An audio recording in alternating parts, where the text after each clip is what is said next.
there. Hi. Hey, Julia. Cool toys. Do you know what sound a cow makes? Yes, I know what sound a cow makes. I've been playing with these cows all day. I'm very busy here, Aaron. I've got 3 cows. Moo, moo, moo. I know what sound a cow makes. If you come around here asking me what sound a cow makes, I'm gonna... Hi, I'm Julia. I'm a level 3 qualified practitioner and an early education editor here at Family. And I'm Aaron. I'm an early education editor, and I was once a toddler myself. Today, we're asking why open-ended questions are so important in the early years, which in itself is an open-ended question. So we're off to a great start. So, Julia, why is it that open-ended questions are so important in early education? Well, open-ended questions show children that we're inviting them to speak and think about something. A closed question gets a simple answer, but an open-ended question starts a conversation. It's the difference between asking, "Did you have fun?" and "What was it like?" One will get you a yes or a no, and the other will get you an exciting insight into what the child actually experienced. And that's important, because it conveys to the child that we care about how they think and feel about things. But isn't any question inviting a child to tell us what they think? I mean, they have to think of an answer, right? Well, not necessarily. Children are still learning the norms of conversation and communication. As adults, we know that a question like, "Hey, did you see so-and-so?" is an invitation to talk about that thing and share an opinion, whereas children might just see it as a yes or no question. Similarly, if you want a child to consider what they're doing, just saying, "Do you think that's a good idea?" isn't necessarily going to work. As adults, we know that means, "I think that it's not very safe and maybe we should think of a safer way of doing it," but children might not get that. So an explicit open-ended question can help, like, how can we make that a bit safer? Okay, that makes sense. But what's so bad about closed questions?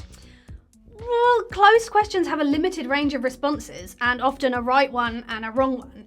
Children may feel the pressure to please an adult by looking to give the correct answer, or feel like you're testing them, rather than just enjoying their company. For example, asking what shape is the triangle lets you know that they know what a triangle is, but so what?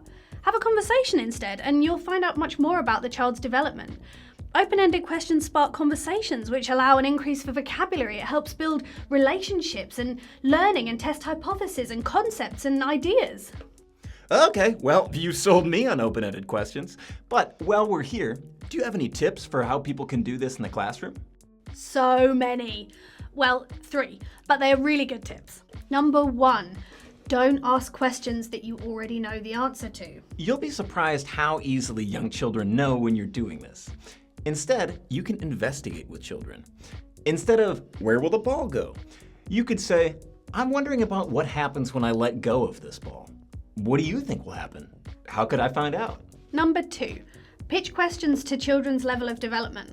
Depending on a child's stage of development, completely open-ended questions could be sort of overwhelming and result in a closed-off, I don't know. Use sustained shared thinking to build up that conversation.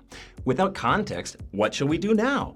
might be too much to start with. So you could build up with relatively open choices like, "Should we play outside or inside, and why?" And number 3, don't force question time. If children are too engaged in their play to answer you, it's okay to just leave them be. Remember, it's about interacting, not interfering or interrupting.